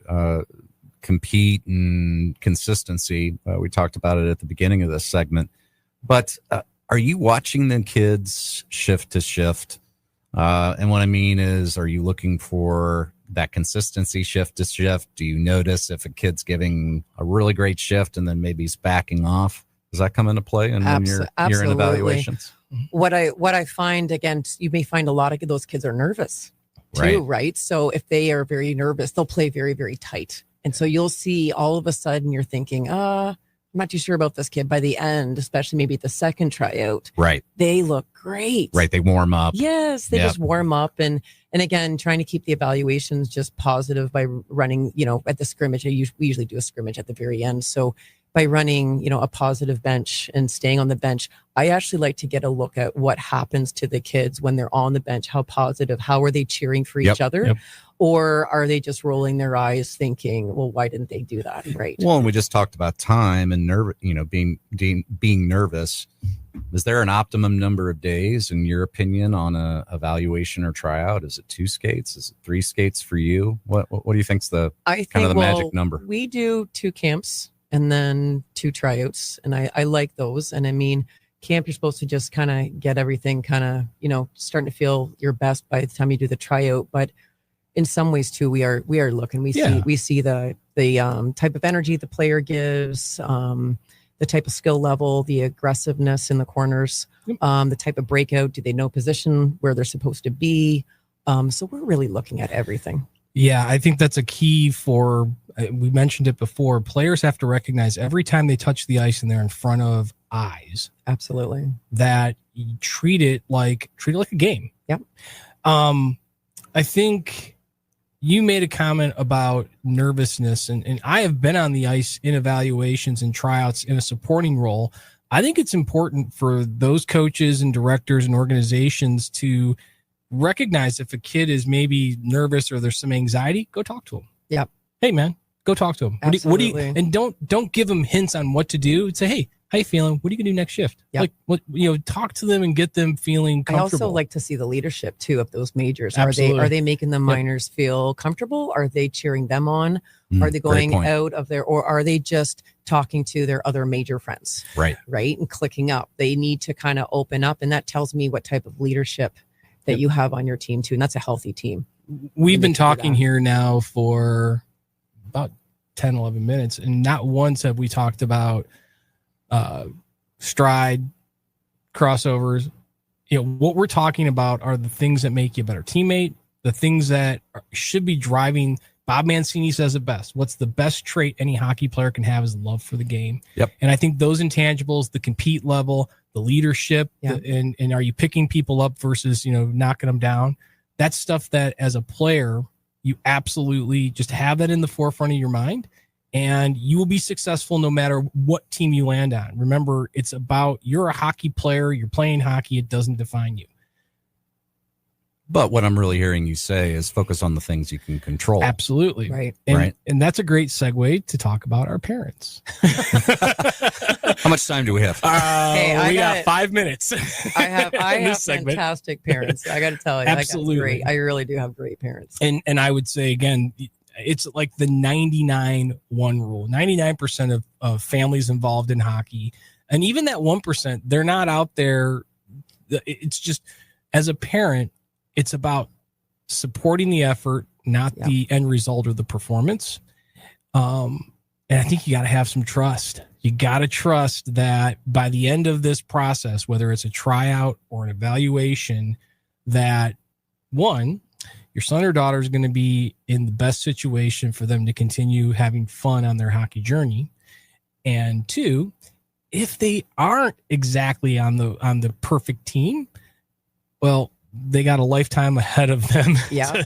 and there's always some positives to find from that. I think, and too, as a parent, I think you can control what you can control, right? Yep. If you feel that your kid has been misplaced, then you go out there and have the best season you can. I mean, you do the best you can and be that leader that they're looking for and try and prove everyone wrong. Yeah. I just want to chime in here with, the trust the process. I heard us just talk about a minute ago, but if you're a new coach with a new group of parents, some parents might look at trusting the process, and the outcome of that process is just simply winning. Yeah. Winning games. And so if we're losing games, then I can't trust the process. And that might mean that, maybe my kid's not going to develop. Maybe I perhaps have the wrong coach. So I want to dispel that fallacy because hockey is a journey and it's a development path, and you develop throughout the year. So what happens in your first month of games does not dictate how you're going to finish the season. Absolutely. Yeah, we've all been part of teams that have had rough starts. Yep, rough starts. I had a son who was on. I have a son. He was on a team that was really, really bad at the beginning of the season. They went to nationals and went to the semis that year. Wow. And so it's not only just a journey on your time of playing this sport, but it's like the journey sometimes is happening throughout the season. And so I just feel like in my heart of hearts, like winning is a part of development, and there is an aspect to winning that helps with developing. Chasing the win is what I'm looking for. Yeah. I like to put the team somewhere in the middle where we win half the games, lose half the games, and see how we develop throughout the season. And by the end of the season, just really take those stats and see how everything's going. You have so much stuff out your huddle right now that can show you all the shooting that you're doing and the face-off wins and all that stuff. And I love what you just said, because you almost it's better to see how your team responds to a little adversity. Absolutely. Right? If you win all of your games, it's a bit of a waste of a season. You were kind of misplaced, right? You're not going to find too many people at an ice rink who are more excited about being at the ice rink and coaching young people than Rachel. And I hope that came through in her interview. She's a great hockey coach, period, full stop, who just happens to be a female hockey coach and a former female hockey player. And if you're coaching, like I said, young girls at the 8U, 6U, 10U level, it's so important that we continue this upward trend of having to be one of the fastest growing aspects of our game. We just saw 4 more teams added to the PWHL, and that's going to grow. That's going to continue to grow. So super exciting. And if you get a chance, if you're out there at Maryville, especially, and you see Rachel running around with her coach's gear on, say hi to her, say, hey, I heard you on Too Many Men on the Mic with Coach Drew and Coach Jared. You'll bring a smile to her face, and you'll probably make her late to get on the ice because she'll want to talk your ear off. But Rachel's awesome. One of the things that we do here, and that was one of our missions when we started this podcast, was to give a voice to all youth hockey organizations across the country, and not just in the traditional NHL markets like Boston, Detroit, Chicago, Minnesota, Pittsburgh, and Philly, but all around the country. And Drew, I'll take my hat off to him, even though he didn't go to level 5, has done a phenomenal job of outreach. And we've talked to over 20 different youth hockey organizations around the country, many of them in markets like Boise, Idaho, or Portland, Oregon, or Las Vegas, places where you don't typically think of ice hockey. And what's fascinating is that's where the game is growing so fast and so quickly. We had an opportunity to talk to Carlos Villa, who's one of the coaches for the Pensacola Junior Ice Flyers down in Pensacola, Florida. And it was just a fascinating conversation as we looked at his journey from New Jersey down to Pensacola, and being able to coach the game he loves, and also coach with his dad, who is also down there in Pensacola with him, as they're growing that organization and really overcoming some of the challenges of not having a lot of ice rinks nearby. And so there's a little bit of extra travel for some of these teams to go play other organizations across the Panhandle and into Georgia and even into Nashville. But just a thriving young youth hockey organization that just so happens to have an SPHL team there in the Pensacola Flyers. So have a listen to Carlos as he talks a little bit about the journey that he's been on and the growth and how Pensacola Junior Ice Flyers are thriving there down in the Sun Belt. Have a listen.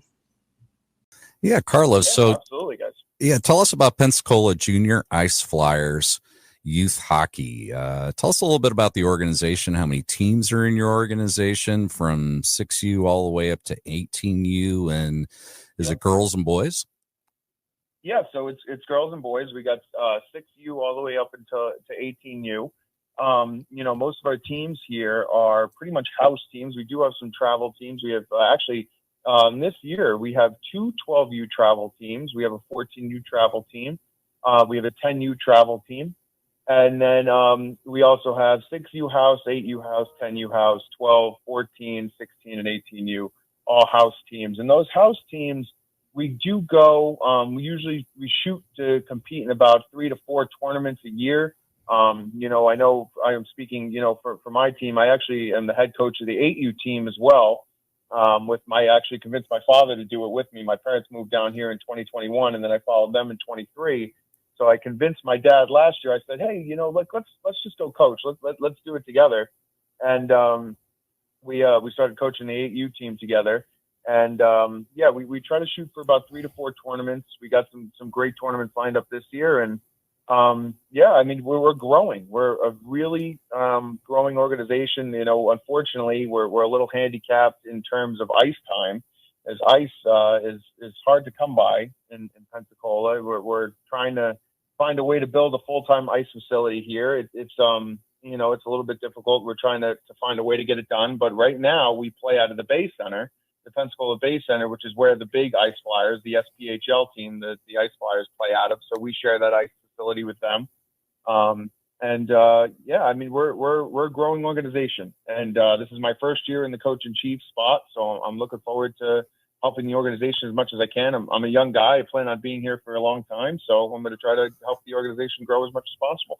Well, Jared, I got to dig into this for just a second. You got dad and son dynamic coaching together. So Carlos, what happens there? I mean, do you have a great practice plan ready for your teams, and then your dad looks at it and goes, "We're not doing that"?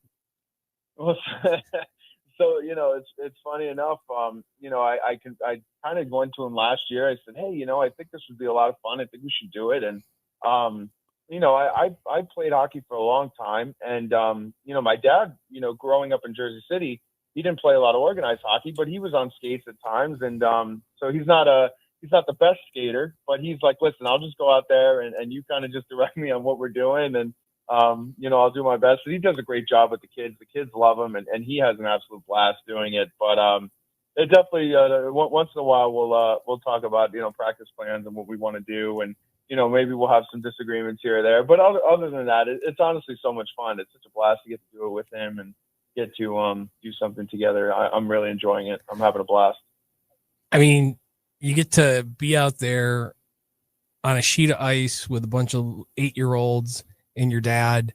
And I imagine that your dad probably communicates very well with the 8-year-olds, if he's anything like my dad, which is, you know, they just seem to have a, you know, especially if he's a grandfather like my dad is, they just seem to have that appreciation and love. And I think that's got to be a huge help for you. You know, as we look here, it looks like you guys have about 12 teams total. So probably anywhere from 120 to 150 skaters in your organization. Yeah. Give or take there. And like I said, we're actually growing in numbers each year. And unfortunately, we have a learn to play program that we also do. And, you know, right now we have a lot of people on the wait list, a lot of people trying to get in and get signed up to do it. But, you know, with the restriction on ice time, it's tough to get every kid in. So there are kids, unfortunately, that, you know, we're having to, you know, turn away and have them try again next year because we're so handicapped in terms of ice time. The game has really grown in the South, like big time. It really has grown a lot. People are interested in hockey. The Ice Flyers are selling out all the time. And surprisingly enough, I mean, last year they struggled. The pro team, I'm saying, you know, they struggled a lot, and they still were selling out. And people enjoy the game, and a lot of people are moving down here. I mean, Florida is rapidly growing. We have a lot of people moving from the Northeast, and people want to play hockey, and they're looking for hockey. So it's really growing. So I'm really hoping that, you know, the more exposure to the program and the bigger the program gets, we can finally convince the city and convince the county that a rink is necessary. This is what we need. There's a lot of threads to pull on there. And I'm glad that we did our pre-flight here on the show. Real quick, you know, if you're going down that path on the rink, Drew and I have some experience doing that here in the St. Louis area, and we actually know some folks who have built rinks in Florida that are located here in St. Louis. So we could take that offline, but I want to make sure, jot that down so that we don't forget about it, because when I hear that you've got one facility, you're turning kids away, I know that's got to be so hard for you as a coach and for the parents.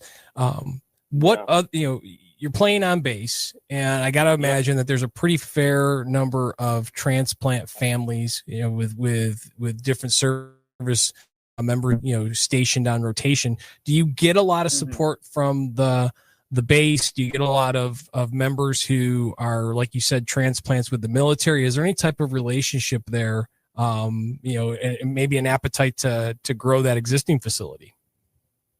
So there isn't much relationship with the base. The rink itself, the base center, is actually located off base. It's actually located right in downtown Pensacola. Mm-hmm. And the Ice Flyers itself, it doesn't have too much relation to the military and to the obviously the team name is named after the Blue Angels, and we have Blue Angel Night, and we do a lot of support with those guys. But we do get a lot of military families, military members that are stationed down here or working down here, that they will sign their kids up from hockey, and then unfortunately they get moved off and they have to go do something else, and they do move, and that is unfortunate, because I've had the experience even last year. I met a ton of great people, great dads, great coaches, great kids, and they had to move and they had to go elsewhere. So it does unfortunately stink, but let me tell you, every single one of them that I talked to said we all want to come back. And that's one thing about, Pensacola and about, being down here, and the organization, they love it, and people are happy. And like I said, it's growing. So people want to come back here once they wrap up duty and wrap up, whatever contract they're serving, and they eventually want to come back to Pensacola. So like I said, it's a growing place. It's a beautiful place. And, the game is rapidly growing. We have a street hockey rink that's literally right on the sand down at the beach. I don't know if you guys have ever been to Pensacola Beach. By far the most beautiful beach in the country. It's gorgeous. Humble brag. Right on the beach. Humble brag. Not a big deal. Humble brag. MBD. Not a big deal. It's unbelievable. Let me tell you. You come to this beach.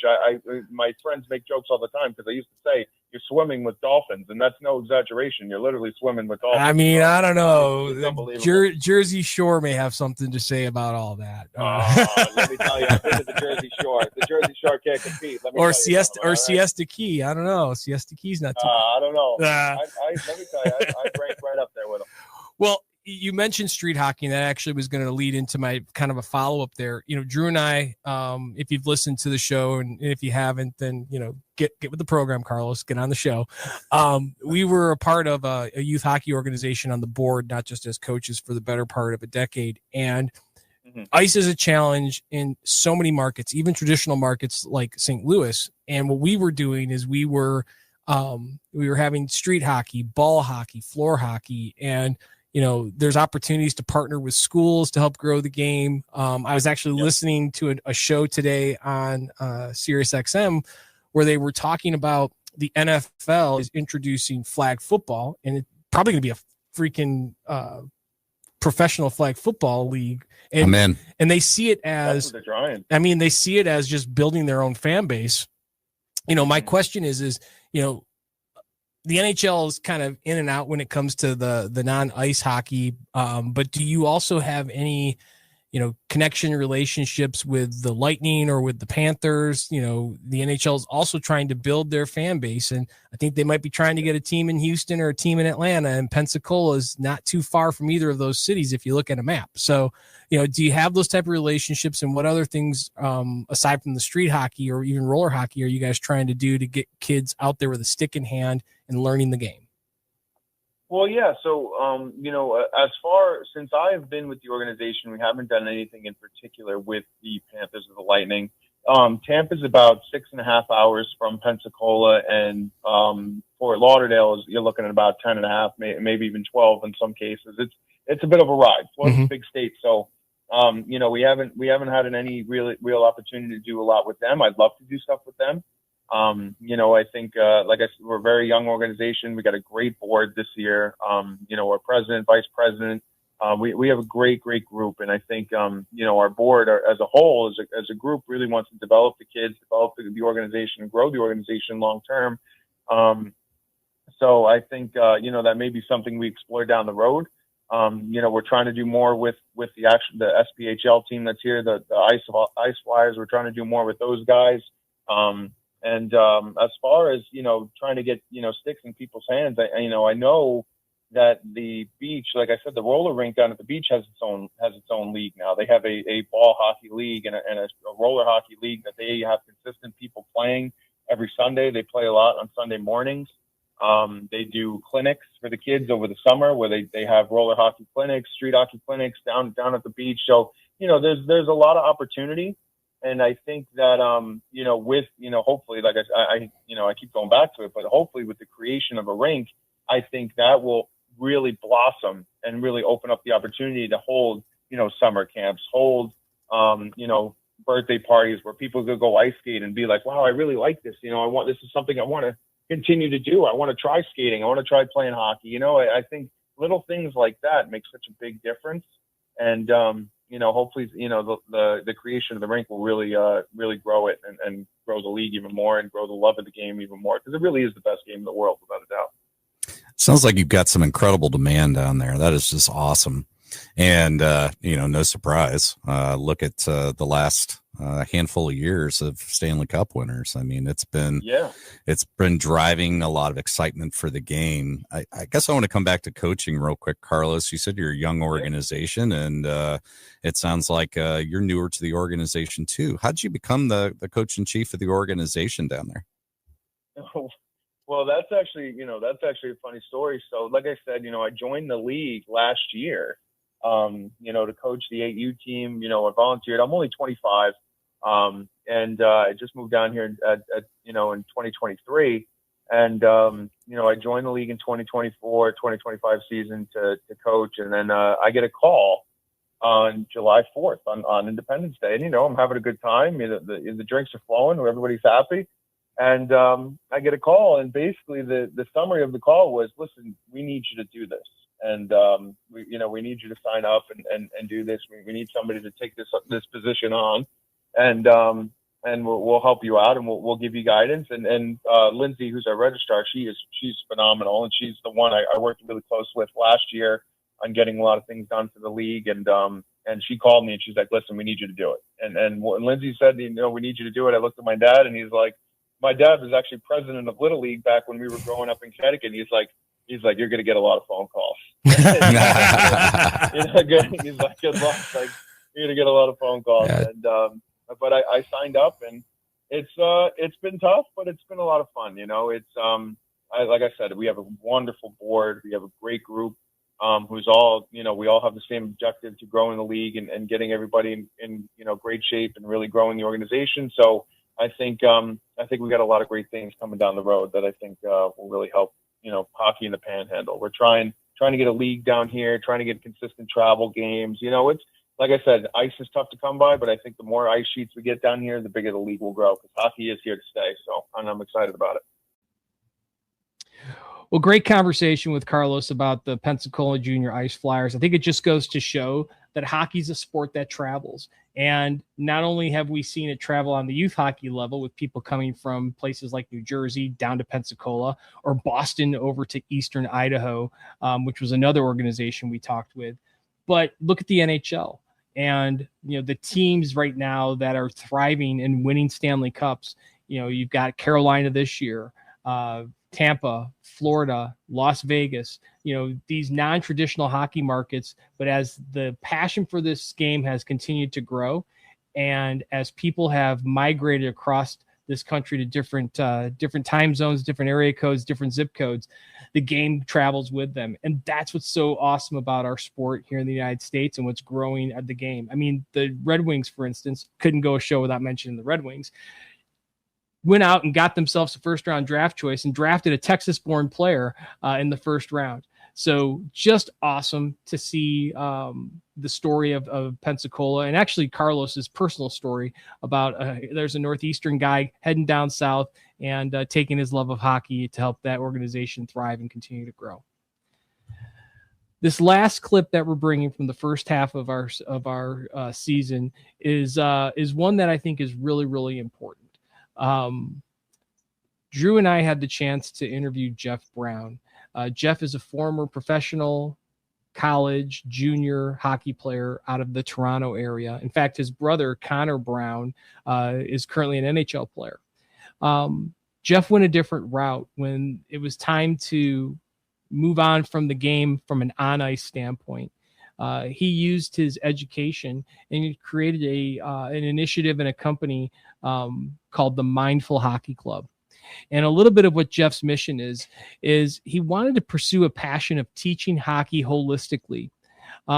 His goal was really to get with young athletes and recognize and control the negative self-talk and the fear that, and anxiety that players and whether you're a hockey player, a soccer player, on the debate team, the anxieties and fears that young people have today. Some of the challenges that young people face, I can't even comprehend as a 50-year-old hockey coach, especially with social media and just the constant barrage of comparison, both on the ice, off the ice, in the classroom, off the classroom.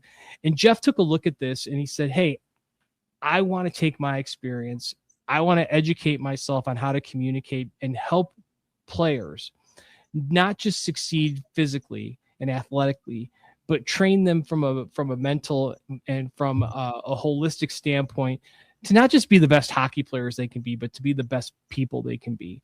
And I can't think of a better clip to finish off the first half of our best of episode than to listen to Jeff Brown from the Mindful Hockey Club. Have a listen.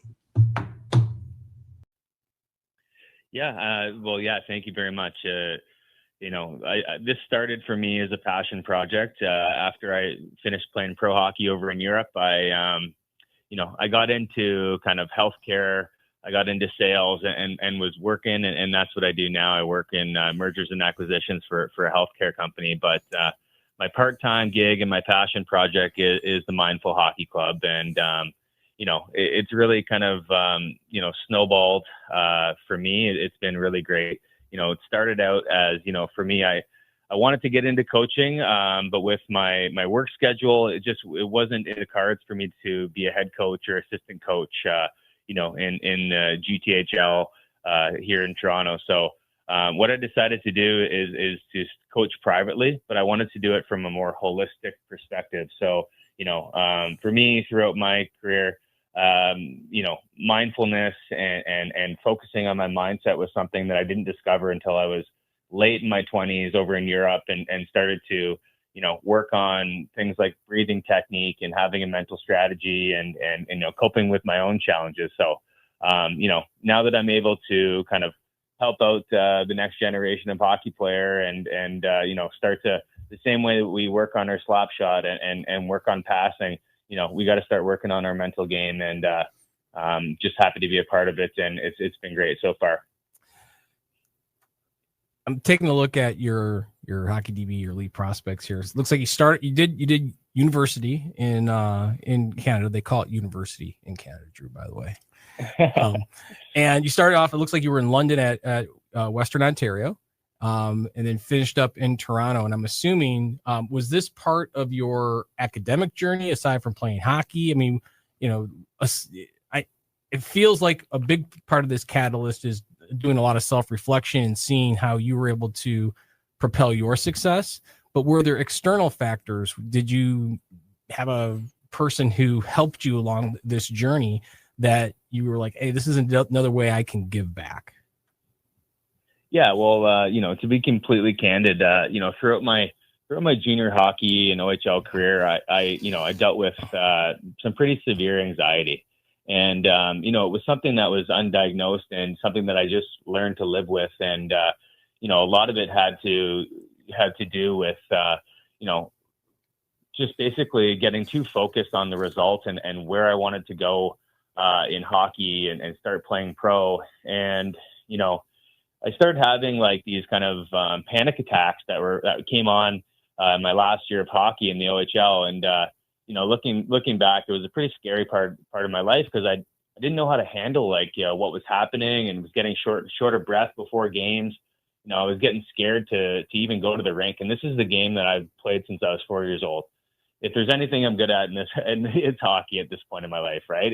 And so, you know, that being a very tough challenge for me, it actually led to, you know, me being able to understand a lot about anxiety, a lot about, you know, fear of failure, a lot about, you know, getting too focused on results and not focusing on, you know, staying in your process and, you know, playing free and trying to get yourself to a place when you're an 18-year-old, 19-year-old kid. You don't need to, you know, put the weight of the world on yourself, right? Everyone else is doing that for you. But, you know, my self-talk and everything else, it was all screwed up. So, you know, those challenges and, you know, working through those throughout my 20s led me to a place now where, you know, I've learned so much about how, you know, using your breath to get back to the present moment, like how helpful that is. You know, I have players that have reset routines that we build, and they're using those in between shifts. If they have a tough shift, get scored on, instead of having negative self-talk, you know, we'll analyze that shift, we'll do some breathing, and then we have a trigger phrase, and, you know, let's get back into the next shift. And you know, these are all things that I've built throughout my 20s and now into my 30s. And I'm just happy to be able to use some of the challenges in my life, you know, turn them around and give them back and give tools to the younger generation. It sounds almost meditative, you know, and I don't do meditation. I have some friends that have tried it. But transcendental meditation, they talk about your mantra and being able to find that word to find focus. It sounds like you're using some very similar techniques and taking some of the mental aspect and creating an actual physical trigger or like, are they saying the word? Is it thinking the word? Just, I mean, this type of stuff fascinates me. And especially after some of the topics we've had here recently. And as Drew and I are coaching, you know, teenage boys and girls, and anxiety is front and center with everyone. You know, this type of stuff I think is where we've got to dive into. Hockey's the easy part, like you said. Yeah, no, absolutely. And these are skills that, you know, it's great to practice. And that's why, you know, hockey is so similar to the game of life, right? You know, learning to be a good teammate, learning how to, you know, deal with your nervous system when you get highs and lows and all the excitement of hockey and you know, the big lows when you lose a game or you turn over a puck. And you know, that's the thing. We need to realize that, you know, it's hard because it's like, especially I live in Toronto, right? Youth hockey in Toronto is absolutely insane. So, you know, I have parents all the time coming to me with all kinds of, you know, different scenarios. But I think like a great way for me to kind of phrase it for you and for your listeners is kind of, you know, what I do is I work with two things. One is a mindset and one is like mindfulness. So the difference is like a mindset would be your overall framework to how we approach challenges, setbacks, you know, the belief systems that we carry, right? Like a growth mindset versus like a fixed mindset.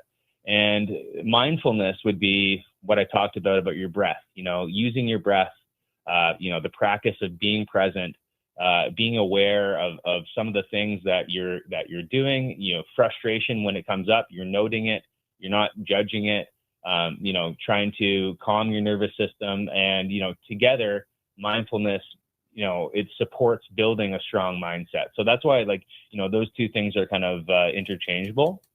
And, you know, it's something like you said before, like when it comes to, you know, boys versus girls hockey and the youth today, it's like, yeah, I definitely see that there's a little bit of an elevated kind of, you know, anxiety is a word that I think something that we understand more now. And then, you know, something that, you know, whether it's because of social media or a couple other things, it seems to be, you know, at the forefront of, you know, in a lot of families. Right. So, you know, when it comes to girls, you know, I find that the principles of mindfulness and mindset, they apply to obviously both guys and girls, but, you know, how they're communicated can differ, right?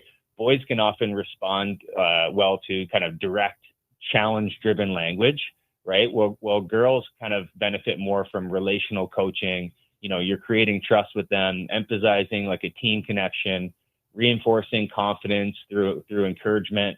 You know, at a younger age as girls, I think they can sometimes internalize setbacks more deeply. So kind of creating that space through talking and to allow them to process, challenges that can be helpful. So yeah, there's so much, there's so much juice in this type of coaching and work. So, I'm really hoping that, in the next 5 to 10 years that we start to integrate this type of coaching into kind of your everyday, coaches kind of, tactics, right? The same way that they go through strategy about a game, we need to be looking at how that we're, building the next generation of not only hockey players, but young individuals and young people. Well, if you're a parent or player or coach of a player who feels that they could use Jeff Brown's services, reach out to Drew and I at jared@tooManyMenOnTheMic.com or drew@tooManyMenOnTheMic.com, and we'll get you in contact with Jeff. We actually had the ability to connect Jeff with a couple of players here locally in St. Louis, and the feedback that we've gotten from those players and their parents has just been phenomenal. And we really take our hat off to Jeff, who's looking at things from a personal standpoint, beyond just, scoring goals and assists and winning hockey games. So, well, Grant, I can't believe we're past a year with this silly little idea that we had. And I think Drew's going to be back next week and we'll be able to do the second part to this best of together. But I just want to say to you, recorded for everyone to hear, because I know we give you such a hard time and a lot of grief. Thank you for the bottom of my heart. You've been a great person to get to know, a great person to work with, to learn from. And I'm proud to say that, I consider you a friend, and you've been instrumental to the success of our show. So thank you for that. You're not going to get another one of those for another year. So make sure you put that on your playlist. Yeah, I'll put it in my, I appreciate it. Same goes for you guys. And I'm proud and happy to have joined the hockey community a little bit and learn more about the sport. This year you are getting on the ice this summer. I am. Yes. We're absolutely doing it. And you are going to come to a gig. Yes. And we will golf together. But before we go here, I know I speak for Drew when I say to everyone, all of our friends, family, people that we've come in contact with at the rinks around the country, not just here in St. Louis, and everybody who said yes to coming on the show. We could not be more grateful for your support. I don't think there's a way for us to express how excited we are. And we're really starting to find our groove, I think. And year one was a success for us. And we think that we brought a lot of value to the community. We're going to grow this community in year two. We're going to have a lot of fun, from youth hockey here in St. Louis and mid-states hockey here in St. Louis to all around this country and even the world. We've been able to talk to people in Sweden and Finland and Canada. I want to try and get somebody from Australia on. We've talked to somebody from England. So exciting times here. Thank you to everybody who's helped made this possible. Very, very special thank you again to you, Grant. And even though he's not here with me, I've told him this before, but I can't thank my partner, Coach Drew, enough for coming up with this crazy idea, asking me to go along with him on this journey. Here's to another 55 more episodes.